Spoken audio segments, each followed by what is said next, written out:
우리는 지금 가을의 절정에 있습니다. 가을 하면 여러분 어떤 느낌이 드십니까? 우리 내장산에 아름답게 물든 단풍, 또 쓸쓸히 떨어지는 낙엽을 상상하는 분들도 계실 겁니다.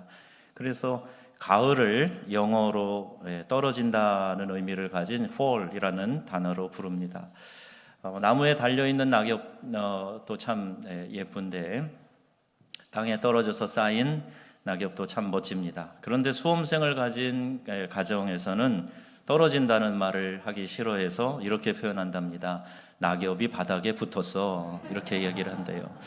이 가을의 대표적인 또 다른 상징이 있다면 그건 바로 열매라는 것입니다. 열매를 많이 맺으면, 이런 표현이 성경에 오늘 나오고 있습니다. 요한복음 15장에는 이 열매에 대한 교훈을 주님과의 교제와 연결해서 말씀하고 있어요. 15장 말씀의 절정은 7절입니다. 너희가 내 안에 거하고 내 말이 너희 안에 거하면 무엇이든지 원하는 대로 구하라. 그리하면 이루리라. 아멘. 좋은 말씀이죠. 은혜되는 말씀이에요. 주님께 거하며 구하는 모든 것이 이루어진다. 이렇게 말씀하고 있어요. 거하면서 구하면 이루어진다. 이 말씀이죠. 그리고 이 말씀에 바로 이어서 오늘 8절 말씀에는 너희가 열매를 많이 맺으면 이렇게 되어 있습니다. 즉 주님 안에 거하며 간구한 모든 것이 이루어지는 것, 즉 응답되는 것, 이것을 열매라고 표현하고 있는 겁니다. 그렇다면 우리가 주님 안에 거하며 살고 있다는 증거는 삶에서 맺혀지는 열매를 보면 알 수가 있어요. 아무리 내가 믿음 좋은 채 해도요, 삶의 열매가 맺혀지지 않으면 주님 안에 거하는 삶이 아니라는 이야기입니다. 예수님이 30세부터 3년 동안 사역을 하셨는데 그 공생의 기간을 보면 병자를 고치시고 약한 자들을 축복하시고 굶주린 이들에게 먹을 것을 주시고 귀신 들린 자를 고쳐주시고 회당에서 가르치시고 천국 복음을 전파하셨습니다. 어린이를 사랑하셨고 죄인의 대명사였던 당시에 세리, 창기 그들까지도 관심을 가지시고 사랑을 베푸셨어요. 나병 환자의 집에도 들어가셨지만 종교 위선자들에 대해서만큼은 강하게 책망하시고 심지어는 저주의 말씀까지 하셨던 것을 우리가 기억합니다. 좀 이해하기 어려운 희한한 사건이 나오는데 마가복음 11장에 나오는 이 베다니에서 일어난 일입니다. 우리 성지순례 가보니까 예루살렘에서 가까이 떨어진 조금 있는 떨어진 곳에 마을이 베다니라고 있는데 그 베다니에서 예수님께서 시장하셔서 잎사귀가 무성한 무화과 나무를 보시고 혹 나무에 열매가 있는가 이렇게 찾으셨는데 잎만 무성하지 열매가 없는 것을 보시고 그 나무를 저주하신 거예요. 이제부터 영원토록 사람이 내게서 열매를 따먹지 못하리라 이렇게 말씀을 하셨습니다. 그리고 예루살렘에 올라가셔서 성전을 청결케 하는 사건이 있었죠. 다음 날 성에서 나와 가보니 이 나무가 이 뿌리채 다 말라 있었다. 자, 이렇게 기록되어 있어요. 인간은요, 욕구가 채워지지 않으면 신경질적으로 반응을 합니다. 예수님도 인성을 가지셨으니까 배가 고프셔서 화를 내신 것일까? 이해는 되지만 그렇다면 예수님의 평소 이미지와 너무 안 맞는 해석이지요. 이렇게 째째하고 신경질적인 사람은요, 주위에 사람이 없어요. 왕따 당하기 마련입니다. 근데 자비하신 예수님, 인자하신 예수님 그렇지 않았죠? 많은 무리가 예수님을 따랐고 심지어 아이들도 막 좋아서 예수님 앞에 나가고 막 이렇게 안아주시기를 만져주시기를 바라고 그런 예수님이 째째하게 배고파서 짜증내셨다? 이게 아니란 말이에요. 게다가 성경에는 이때는 무화과의 때가 아니다라고까지 친절히 설명을 하고 있습니다. 그런데 왜 주님은 열매가 없다고 나무를 말려버리셨을까? 무화과의 때는 7, 8월 여름입니다. 그런데 이 겨울에 열리는 겨울 무화과를 따는 시기가 한 4월쯤 되는 거예요. 아가서에 나오는 그 말씀에도 나와 있어요. 그러니까 이때에도 자그마치만 열매를 구할 수 있는 그런 상황이었는데 잎이 무성해서 다가가 보니까요 아무 열매가 없었던 거예요. 무화과 나무가 이스라엘 백성을 상징합니다. 그러니 모양만 갖추고 열매 맺지 못하는 나뭇가지를 제하여 버리신다라고 말씀하세요. 이 15장 전반부에 있는 이 말씀과 연결되어 있다고 볼 수가 있어요. 당시 바리새인과 같은 지도자들은 자신을 보기 좋게 드러내는 일에 아주 특심이 있었습니다. 사실 괜찮은 사람들이에요. 종교적 열심이 있는 사람입니다. 말씀을 사모하고요, 그대로 살려는 나름대로의 열심이 있는 사람들이었어요. 일주일에 한 번씩 어김없이 금식합니다. 성전 어귀에서 또 시장 모퉁이에서 손을 들고 기도합니다. 또 그들이 구제도 이렇게 합니다. 그러나 형식적인 것뿐이지, 때로는 남에게 보이기 위한 위선적인 것이지 실제로는 하나님 안에서의 교제, 열매가 없고 입만 무성한, 보여지는 것에만 무성한 그런 사람들이었기 때문에 예수님께서 그들을 향해서 이렇게 편치않은 말씀을 하시는 거예요. 종교적 행세만 유별나게 했지 실제로 삶에는 아무런 열매를 맺지 못했기 때문입니다. 오히려 자신들이 가진 영향력을 가지고요, 자신들만이 아니라 많은 사람들을 지옥 백성으로 만들고 있다고 예수님께서 아주 호되게 야단을 치시는 거예요. 너네들이 위선을 떠는 것 때문에 오히려 다른 사람들까지도 지옥 백성을 삼는구나 하고 그토록 강하게 책망하고 계시는 겁니다. 8절 말씀을 보시면요, 이렇게 되어 있어요. 같이, 너희가 열매를 많이 맺으면 내 아버지께서 영광을 받으실 것이요. 아멘. 주님 안에 거하며 간구하는 것이 이루어지는 것, 이게 열매라 그랬죠. 자, 이게 열매인데, 그러면 그 열매를 많이 맺으면 하나님이 영광을 받으신다는 거예요. 아니, 내가 기도해서 응답받은 게 많으면 그게 오히려 하나님께 영광이 된다. 다시 말하면요, 열매가 없다는 것은 주님과 내가 교제하는 것이 없다는 이야기이고, 내가 주님 안에 거하며 주의 말씀이 내 안에 거하는 그런 일이 없다는 얘기예요. 그래서 열매가 안 맺혀진다는 말씀을 하고 있는 겁니다. 주님은요, 우리와 친밀한 교제의 관계를 원하고 계세요. 그분이 말씀하신 계명을 지키는 것이 그의 사랑 안에 거하는 것이고, 그 사랑 안에 거하게 될 때 우리가 많은 열매를 맺을 수 있기 때문이다 말씀하고 있습니다. 16절 말씀 같이 읽겠습니다. 16절, 너희가 나를 택한 것이 아니요 이는 너희로 가서 열매를 맺게 하고 또 너희 열매가 항상 있게 하여 내 이름으로 아버지께 무엇을 구하든지 다 받게 하려 함이라. 아멘. 우리에게 열매를 맺게 하고 그 열매로 인해서 하나님이 영광 받으시는 것, 이것을 오히려 하나님이 원하고 계시다는 말입니다. 자, 그러면 우리가 열매를 만드는 노력을 해야 될까요? 전에 신문 기사를 제가 보니까 중국 허난성 정저우시 중루 광장에 야시장이 있는데 상설인 것 같아요. 거기 화학약품으로 만든 가짜 달걀이 등장했다, 이런 기사가 나왔습니다. 야, 어떻게 이 계란을 가짜로 만들까?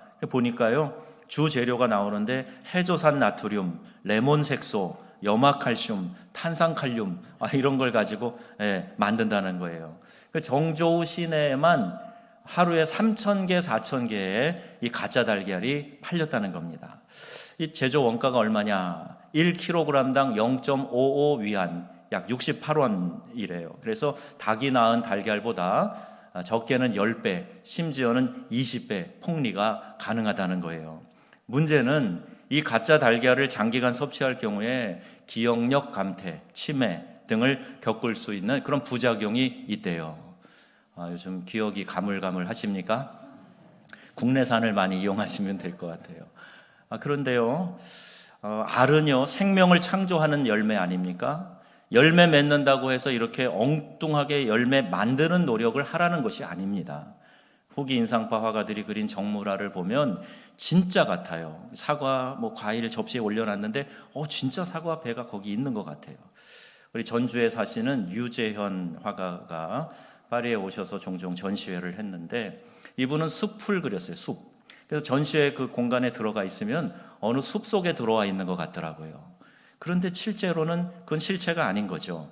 하나님의 창조의 아름다움을 그가 멋지게 그림으로 표현했을 뿐입니다.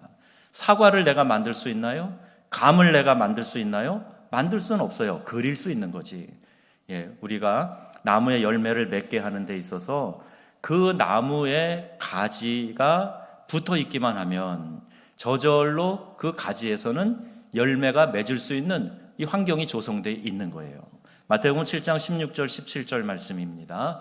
그들의 열매로 그들을 알지니 가시나무에서 포도를 또는 엉겅퀴에서 무화과를 따겠느냐. 이와 같이 좋은 나무마다 아름다운 열매를 맺고 못된 나무가 나쁜 열매를 맺나니. 아멘.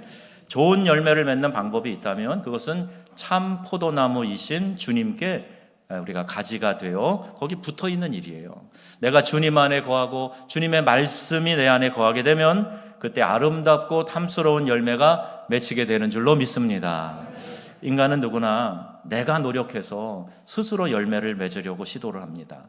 기쁨도 내가 만들 수 있고 행복도 내가 만들 수 있고 내 방법대로 하면 모든 일에 성공할 수 있고 심지어 자녀들도 내 방법대로 살아야 하고 내가 모든 행동 양식의 기준이 되어 있습니다. 열매 맺고 싶지만 열매 맺지 못하는 이유가 바로 여기 있는 거예요. 내 방법을 내려놓고 내가 주인 되어 살아가는 모든 것을 내려놓고 주님 안에서 참된 자유와 기쁨, 그분이 주시는 능력을 내 삶에 경험해야 할 것입니다. 인간의 본성은 내가 스스로 주인 노릇하려는 교만이에요. 이게 본성입니다. 근데 성경은요, 이 교만에 대해서 패망의 선봉이요 멸망의 앞잡이라 이렇게 말씀하고 있어요. 실제로 인류가 제일 먼저 죄를 범한 것이 바로 하나님처럼 되고자 하는 이 탐심과 교만이 아담과 하와 속에 들어가서 내가 이 나무의 실과를 먹는 날에는 눈이 밝아져서 하나님처럼 될 거야, 이 말에 미혹돼서 선악을 알게 하는 나무의 열매를 따먹은 거 아니겠어요? 이게 교만입니다. 하나님의 자리에 앉으려고 하는 것, 하나님이 주인이신데 내가 주인 행세하려고 하는 것, 이게 교만이에요. 잔디밭을 망치는 제일 효과적이고 확실한 방법, 전에 리더스 다이제스트에 나왔는데 어떻게 하는 거냐, 무슨 특별한 방법이 있는가 읽어봤더니 그대로 놔두면 된대요. 그러면 막 잡초가 나가지고 잔디밭을 엉망으로 만들어 버린다는 겁니다. 여러분, 우리의 심령의 밭도 그냥 놔두면 이놈의 교만이 풀씨처럼 번져가지고 온통 잡초밭을 만들고 만다는 거예요. 주님이 주시는 말씀으로 새롭게 귀경해야 합니다. 잡초를 뽑아내고요, 굳어진 밭을 다시 갈아서 부드럽게 만들고 돌을 골라내서 이 뿌려진 씨앗이 뿌리 내려서 잘 자라는데 어려움이 없도록 만들어야 된다. 여러분이 찬송가 가사에 돌 같은 내 마음 어떻게 해요? 곧 녹여주소서. 돌 같은 내 마음 녹여달라. 이렇게 찬양 가사가 있는데, 돌은 내 안에 생긴 상처를 말해요. 내 안에 있는 쓴뿌리, 내 안에 있는 상처, 이게 딱딱하게 굳어져 가지고 돌처럼 돼 가지고요, 말씀의 씨앗이 내려와도 이것을 뿌리 내려 자라게 못한단 말이에요. 제가 뉴욕에 갔을 때 뉴욕 성결교회 목사님이 이런 말씀을 하시더라고요. 뱀은요, 허물을 벗는 동물 아닙니까? 종류와 나이에 따라서 허물을 벗는 시기는 다르지만 제때에 허물을 벗지 못하면 이 몸이 딱딱하게 굳어져서 죽는다는 거예요. 그런데 뱀도 어쩌다가 몸에 큰 상처를 받잖아요. 그러면은 이 상처가 깊으면은 이게 이제 이 가죽과 엉겨 붙어가지고 허물을 벗지 못하고 결국 허물을 벗어내지 못하니까 딱딱하게 굳은 곳에 갇혀서 죽고 만답니다. 여러분, 주님, 상처로 인해서 굳어진 제 마음 녹여주세요. 이거 기도해야 됩니다. 여러분이 한번 같이 기도해 볼까요? 주님, 상처로 인해 굳어진 제 마음 녹여주세요. 다시 한번요. 주님, 상처로 인해 굳어진 제 마음 녹여주세요. 아멘. 이렇게 기도해야 합니다. 이 세상에서도요, 너무 지치고 힘든데 뭘 또 내가 노력해서 해야 한다 그러면 그거 쉽지 않아요. 신앙도 노력인 줄 알아서 열심히 애써보지만 이내 포기하는 이유가 바로 여기 있습니다. 여러분, 내 노력이 아니라 주님과 교제하며 그분 안에 거하는 그런 간구가 있어야 할 줄로 믿습니다. 기도하면 들어주신다. 여러분, 우리 이렇게 얘기하죠. 그런데 그 다음에 어떤 문장 보호를 붙이면 어울릴까? 어떤 사람은 거기다가 물음표 붙이는 사람도 있어요. 정말 들어주셔? 막 이런 거죠. 네, 여러분 느낌표도 물음표도 아니고 기도하면 들어주신다에다가 마침표 찍으시기 바랍니다. 그 기도하면 끝난다는 거예요. 모든 의심과 불안과 회의와 갈등과 분열과 분쟁과 낙심과 절망감과 우울증은 기도하면 끝나는 줄로 믿습니다. 그래서 우리의 선배들이 잘 쓰던 표현이 있어요. 기도는 만사 형통이다. 이렇게 말하는 거예요. 이 고백이 저와 우리 모두의 고백이 되기를 바랍니다. 찬송가 오늘 불렀잖아요. 예수 예수 믿는 것은 받은 증거만 도다. 예수 예수 귀한 예수 믿음 더욱 주소서. 아멘. 예수 믿으면서요, 우리의 믿음이 더해질 때 귀한 역사가 나타날 줄로 믿습니다. 여러분, 그래서 믿음으로 주님 안에 거하세요. 그래야 좋은 열매를 맺을 수 있습니다. 예수님이라면 어떻게 하실까? 늘 묻고 듣고 행하는 삶이 되시기를 축복합니다. 어떻게 열매를 맺을 수 있을까요? 오늘 열매를 맺는 것이 하나님께 영광이 되고 그리스도의 제자로서 인정받는 것이라면 어떻게 열매를 맺도록 해야 할까요? 에베소서 5장 8절 9절에 말씀합니다. 시작. 너희가 전에는 어둠이더니 이제는 주 안에서 빛이라. 빛의 자녀들처럼 행동하라. 아멘. 빛의 열매는 모든 착함과 의로움과 진실함에 있느니라 말씀해요. 여기 착함은요, 그냥 순함과 달라요. 그냥 옆에서 막 쿡쿡 찌르고 못되게 해도 그냥 허허 하는 그 순함이 아니고, 이 착함은요, 선함이에요. 선함. 그러니까 악한 동기가 없는 선한 마음이 내게 있는가? 자, 이것을 먼저 찾아봐야 되겠죠. 의로우신 주님의 형상을 닮았는가? 진리요 길이요 생명이신 주님을 따르고 있는가? 이걸 생각하면서 살아갈 때 주님은 분명히 말씀하시고 그 열매를 맺을 수 있는 길로 우리를 인도해 가시는 줄로 믿으시기를 바랍니다. 이걸 추구하면서 주의 음성을 구하면 들려주시고 깨닫게 하시고 그 길로 가게 하신다는 말이에요. 우리가 추구하는 게 없으면 어떤 방향이 없어지는 거예요. 우리 주님께 이것을 구하면서 나갈 때 확실하게 우리의 길을 인도해 주신다. 누구에게나 완벽함을 요구할 수는 없겠지만 오늘 이 사회를 사는 너와 내가 착함과 의로움과 정직함이 없어서 빛의 자녀들로서의 역할을 하지 못하고 빛의 열매를 맺지 못하는 것 아니겠습니까? 정직하면 손해다라는 주장이 이 세상이 주는 메시지예요. 그래서 손해 안 보려고 우리 믿음의 사람들조차도 정직을 포기합니다. 조금만 덜 정직하면 이익을 볼 수 있으니까 세금 신고나 또는 불법 영업하면서 자기의 이익을 더 추구하는 일, 나이나 학력을 속여가지고 자기의 이익을 더 추구하는 일, 우리 현실의 삶이 어려우니까, 너무 힘드니까 적당히 법을 어기면서 챙길 것은 챙기고 싶다는 마음이 왜 안 들겠습니까? 그런데요, 이것은 빛의 열매가 아니다라고 분명하게 말씀하고 계세요.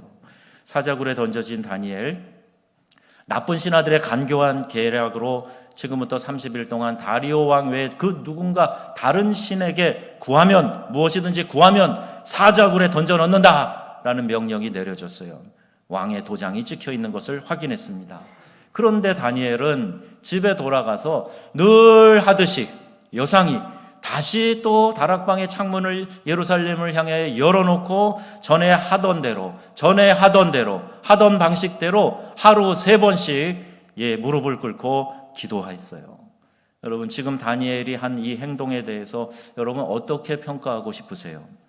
참 어리석다. 고작 30일인데 그때 잠시 쉬고 나중에 더 열심히 하면 되지. 꼭 그렇게 표를 내야 되나? 하나님은 어디나 계신데 꼭 그렇게 예루살렘을 향해 창문을 열고 무릎 꿇고 기도해야 돼? 공인인데 그렇게 자기 종교를 그렇게 선명하게 드러내면 되겠어? 국사도 바쁠 텐데 하루 3번씩이나 기도를 해? 그건 너무 광신적인 거 아니야? 일 열심히 해야지. 여러분, 이런 이야기들이 어떻게 보면 타당하게 들리는데, 그러나 여러분, 우리의 믿음의 행보에 있어서는 듣지 말아야 될 이야기 중에 하나예요. 내가 선명하게 하나님을 섬기는 그 믿음의 형식을 저버리잖아요. 그러면 희한하게도요, 형식이 무너지면서 그 마음까지 무너지는 경우가 많습니다. 내가 어디에 있든지 하나님 예배하면 되지. 그러면서 한 번, 두 번 주일 빠지기 시작하잖아요. 그러면요, 슬그머니 내 안에 이 신앙이 흐물어져 가는 것을 우리가 보게 되는 거예요. 형식이 중요합니다. 마음으로만 잘 믿으면 된다, 이렇게 말하는 사람들이 있을 거예요. 그런데요, 그런 분들 대부분 신앙이 뜨거워지거나 삶이 더 성숙해지는 모습으로 변화되는 거 거의 찾아보기가 어렵습니다. 주님을 더 깊이 사랑하게 되는지 전혀 확인이 안 돼요. 오히려 예배가 소홀해지고 주님의 몸인 공동체에 대한 헌신은 약해지고 기도도 한운동 만운동 합니다. 그냥 잎만 무성한 나무가 되어가지고 열매 하나 없는 그런 퍽퍽한 삶을, 남에게 유익을 주지 못하는 삶을 살게 되는 거예요. 여러분, 형식은 중요합니다. 예배 형식이 중요합니다. 예배드리는 여러분 자세가 중요해요. 이게 믿음의 틀이기 때문에 그래요. 우리의 신앙은 삶에서 표현되어져야 하는 겁니다. 아주 쉬운 예를 하나 들어볼게요. 여러분, 부모님이요, 자녀들 앞에서 이렇게 무릎 꿇고 두 손 모아 정성을 다해 기도하는 모습을 우리 자녀들이 목격했다. 그러면은요, 몇 편의 주옥 같은 은혜의 설교를 듣는 것 이상으로 그 자녀들의 신비에 새겨지는 거예요. 우리 부모님이 이렇게 기도하시는데 나도 이렇게 기도해야 되겠다. 어떤 어려운 상황이 되든지 어떤 일이 있든지 나도 우리의 엄마 아빠처럼 기도해야 되겠다. 부모님의 헌신하는 그 모습 하나가 자녀들에게 설교 몇 번의 그 이상의 효과를 준다는 말입니다. 자, 이걸 뭘 얘기하는 거예요? 우리 신앙에 좋은 롤 모델이 있어야 된다는 거 아니겠어요? 좋은 믿음의 형식을 본받는 그런 교회가 전통이 있는 교회고 좋은 교회인 거죠. 예배를 중요하게 여기고 예배를 드리는 자세를 아름답고 경건하게 갖추는 거 얼마나 중요한지 몰라요. 하나님 한 분을 두려워하면 여러분, 이 세상에 두려울 것이 없지만 하나님을 만홀히 여기고 하나님을 경외하지 않고 함부로 하고 외면하고 그러면요, 여러분의 삶에 두려워할 대상이 천지 가득하게 될 거예요. 여러분, 하나님 한 분만을 경외하는 삶을 사시기를 축복합니다. 두려움이 사라진다니까요. 아니, 하나님이 나를 보장하시고 책임지시는데 이 세상에 그 어떤 것이 감히 나를 사랑하시는 하나님의 사랑에서 끊을 수 있으랴. 여러분, 이 고백이 우리 안에서 절로 나오게 됩니다. 하나님을 경외하는 사람들의 삶은 놀라운 보호와 은혜로 하나님께서 책임져 주시는 것을 경험하게 돼요. 제가 선교지에서 만 10년을 보냈는데 30대 10년을 보냈어요. 정말 인생의 황금기 아닙니까?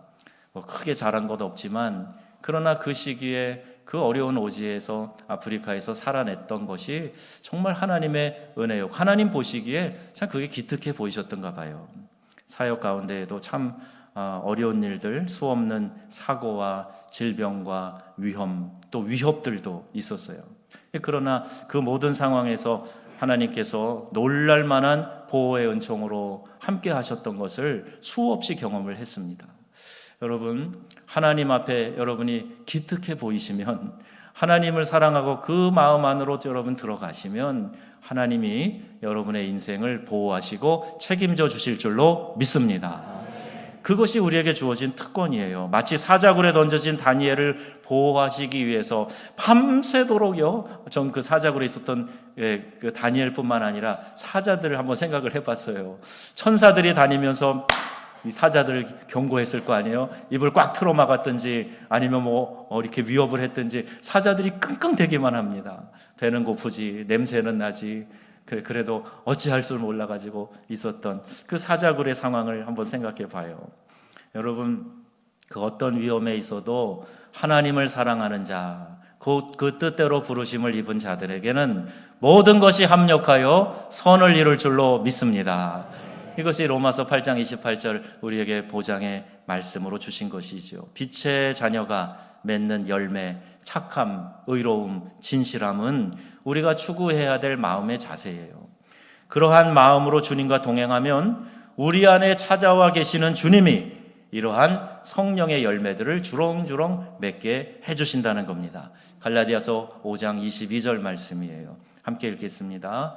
오직 성령의 열매는 사랑과 희락과 화평과 오래 참음과 자비와 양선과 충성과 온유와 절제니. 아멘.